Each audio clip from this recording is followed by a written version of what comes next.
Hello students, आप लोग कैसे हो? I think all of you are having a great time with your studies. In this video, we are going to discuss about how to find the curved surface area of a right circular cone. We all of you know that the formula to find the curved surface area of a right circular cone is that pi into r into L. Here r is what? R is the radius of the base surface and L is what? L is the slant height of the cone. So here, this is a right circular cone. Here L is the slant height and R is the radius of the base. Actually, the base is a circle. Okay. If we dissect the cone perpendicularly, अगर हम इस कोन को ऐसे perpendicularly काट दें और धीरे से खोल दें तो ये कैसा बनेगा? आप गौर से देखिए, अगर आप धीरे से ऐसे खोलेंगे और पूरा खोल देंगे तो फिर ये एक सर्कल का सेक्टर का शेप बनेगा। यहां देखिए, अगर ये एक कोन है, दिस इज ए कोन, ये उसका radius, this is the radius and this is the slant height. अगर आप ऐसे परपेंडिकुलरली काट दें तो फिर कैसा बनेगा? ये एक सेक्टर का फॉर्म बन जाएगा। ऐसा सेक्टर का फॉर्म, एक सेक्टर का फॉर्म बन जाएगा। This is A sector of a circle, this is A sector of a circle. तो फिर हम उस सेक्टर का किसी तरह से एरिया निकल पाए तो फिर वो किसका इक्वल होगा? वो होगा उस कोन का लेटरल सरफेस एरिया का इक्वल होगा। तो फिर कैसे निकाले इस सेक्टर का एरिया? तो यहां देखिए, मान लीजिए ये सेक्टर जो बन गया, ये sector, this is the sector.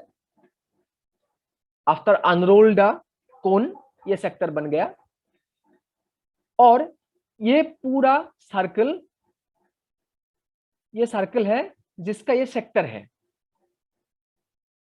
यहां पर दो लेंथ बहुत इंपॉर्टेंट है। ये लेंथ, यहां से यहां तक ये लेंथ, और ये लेंथ, ये लेंथ। तो आपको निकालना है पहले ये वाला लेंथ कितना होगा और ये लेंथ कितना होगा। तो अगर आपने इस कोन को अच्छी तरह से देखे, ये जो बेस सरफेस है, मतलब ये सर्कल है, उसका रेडियस r है और उसका जो सरकमफरेंस है वो होगा 2 पाई r। सरकमफरेंस होगा 2 पाई r। तो आफ्टर अनरोल द कोन, मतलब आफ्टर डाइसेक्शन, क्या होगा? ये जो लेंथ होगा, ये लेंथ इस सेक्टर का इस लेंथ का इक्वल होगा। तो फिर ये कितना बनेगा? 2 पाई r। ये बन जाएगा 2 पाई r।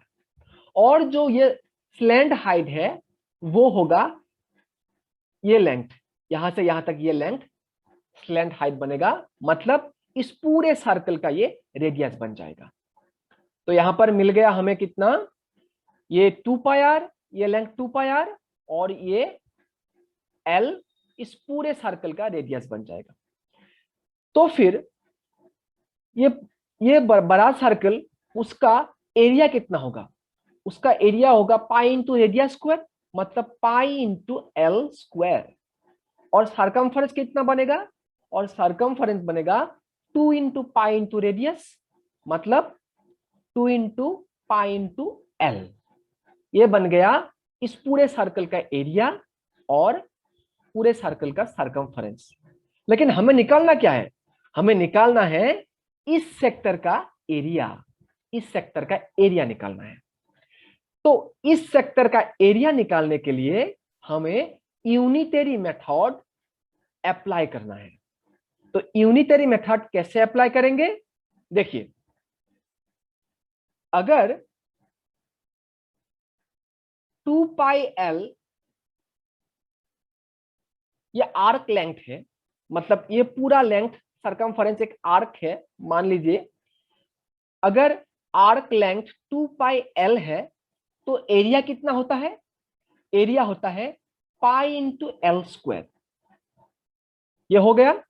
अगर 2 पाई एल आर्क लेंथ होता है तो फिर एरिया होता है पाई एल स्क्वायर। तो फिर यूनिटरी मेथड के लिए हमें 1 का निकालना जरूरी है, किसी एक का निकालना जरूरी है।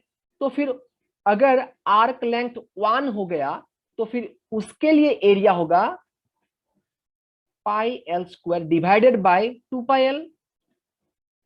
ये जो लेफ्ट साइड में है वो नीचे आएगा। देयरफॉर अगर 2 पाई आर आर्क लेंथ होता है उसके लिए एरिया होगा pi L square divided by 2 pi L, उसके साथ ये मल्टीप्लाई 2 पाई आर।